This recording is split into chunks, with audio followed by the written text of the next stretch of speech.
Selamat pagi anak-anak. Baiklah, hari ini kita akan masuk ke materi pembelajaran kita mengenai hak dan kewajiban. Saya rasa kita semua udah paham ya apa itu hak dan apa itu kewajiban ya, walaupun bukan secara lengkapnya. Namun hari ini kita akan membahas lebih detail lagi mengenai hak dan kewajiban. Eh, Mungkin di SD, di tingkat SD, SMP, dulu kita pernah membahas mengenai hak dan kewajiban, namun ya mungkin tidak sedalam seperti tadi SMA. Nah, hari ini kita akan bahas pertama-tama itu mengenai pengertian hak dan kewajiban.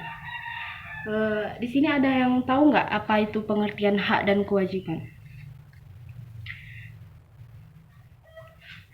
Istilah hak dan kewajiban pastinya sering terdengar di telinga kita, karena itu saya rasa itu umum ya, karena kita di rumah juga punya hak, di rumah kita juga punya kewajiban. Jadi kita akan menerima hak kita apabila kewajiban kita sudah kita laksanakan sebagai anak mungkin, sebagai siswa mungkin, atau sebagai karyawan kantor, atau sebagai guru, sebagai dosen. Itu semua punya hak dan kewajiban ya kan. Nah,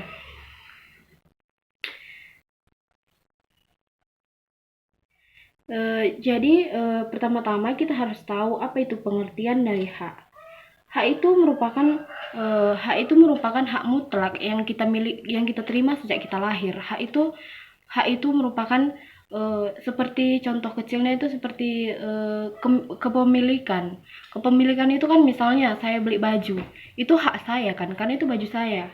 Dan saya bisa memiliki baju itu setelah saya membelinya. Nah, sama seperti hak dan kewajiban. Kita bisa mendapatkan kewajiban kita setelah kita bisa mendapatkan hak kita setelah kita memenuhi kewajiban kita.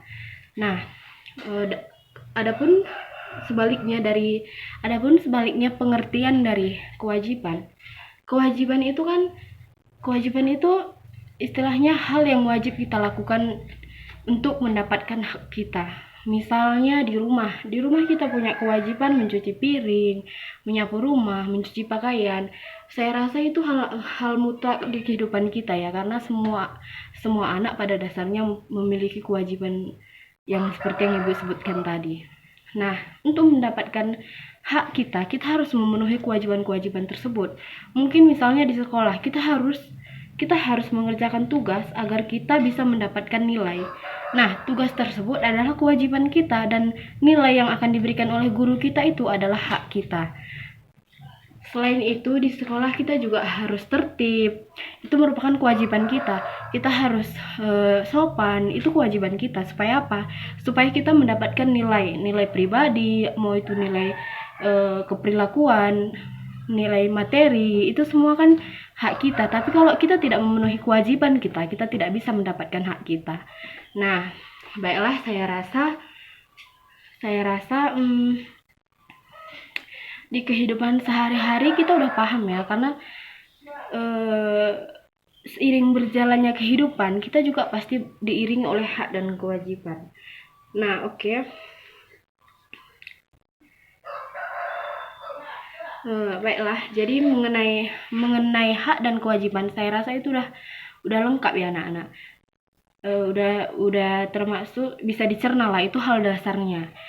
Nah, untuk anak juga biasanya anak itu memiliki hak sejak lahir, hak hidup, hak menerima pendidikan, hak mendapatkan hak mendapatkan pengasuhan secara baik, hak mendapatkan makanan yang bergizi. Itu semua hak kita sejak lahir, tidak bisa diganggu gugat karena semua ada undang-undang yang mengatur di balik hak dan kewajiban. Nah, hak dan kewajiban orang tua juga itu seperti misalnya menafkahi anak, memberikan pendidikan yang tinggi ya. Walaupun nggak semua orang tua harus memberikan pendidikan yang tinggi ya, sesuai kemampuan mereka. Kalau mereka mampu, mereka pasti sekolahkan atau memberikan kewajiban yang baik ya kak sih. Nah, begitu juga dengan haknya, orang tua juga punya hak, nggak cuma anak yang punya hak. Jadi kita sebagai anak juga harus paham. Misalnya kita menuntut hak kita, tapi kita tidak memenuhi tanggung jawab kita, istilahnya kewajiban kita gitulah. Kita meminta jajan, misalnya nih kita minta sama orang tua, "Ma, aku minta jajan," tapi kita nggak memenuhi kewajiban kita sebagai anak gitu kan. Kita tidak membersihkan rumah, kita sepele dengan orang tua, atau kita istilahnya tidak mau, orang tua memberikan kewajibannya menyekolahkan kita, tapi kita tidak menjalankan sekolah kita dengan baik. Mungkin kita cabut-cabut, atau kita tidak mengerjakan PR, atau kita memakai uang jajan untuk main warnet. Itu kan biasa ya di anak zaman sekarang. Cuman kita harus tahu kewajiban kita apa, sehingga kita bisa menerima hak-hak yang wajar dan mutlak kita terima. Nah, mungkin di dalam kehidupan sehari-hari banyak hal yang menentang kewajiban atau hak. Zaman sekarang kita bisa lihat ya, misalnya di dalam berita-berita yang sering kita dengar, banyak sekali orang tua yang menelantarkan anaknya, atau banyak sekali orang tua yang tidak memenuhi kewajiban sebagai orang tua. Nah, ataupun sebaliknya, banyak juga anak yang tidak memenuhi kewajiban sebagai anak. Mereka tidak memenuhi kewajiban, tapi mereka meminta hak mereka sebagai anak. Nah, itu tidak setimpal kan, tidak berjalan seiringan, karena dia bertimbang. Nah, itu istilahnya dia tidak seimbang. Mungkin haknya lebih tinggi daripada kewajibannya, atau kewajibannya lebih tinggi daripada haknya.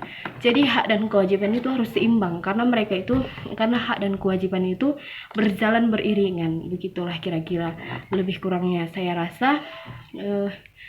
rasa materi mengenai hak dan kewajiban kita udah paham ya. Ibu tak perlu ibu membahas sedikit aja, kita bisa paham langsung, karena itu kan berada di dalam kehidupan kita sehari-hari, beriringan dengan kita gitu, yang kita jalani. Hal sepele yang mungkin kita nggak sadar kita jalani. Kita nggak sadar kita udah nggak memenuhi kewajiban kita gitu. Kita nggak sadar kita udah menentang kewajiban kita, atau kadang orang nggak sadar udah menentang hak kita gitu. Kalau misalnya orang lain menentang hak kita, namun tidak secara kayak mana ya, tidak secara berat gitu, misalnya hal-hal sepele, itu bisa kita selesaikan dengan ya berbicara, "Ini hak saya udah mengerjakan kewajiban saya." Misalnya di sekolah kita udah mengerjakan tugas, tapi kita nggak mendapatkan kewajiban kita sebagai murid, ya kita juga harus tahu. Misalnya kita ngerjain tugas nih, tapi salah semua gitu, nggak sesuai dengan yang diberikan oleh guru kita, ya wajar dong kalau kita nggak dapat nilai yang bagus gitu kan.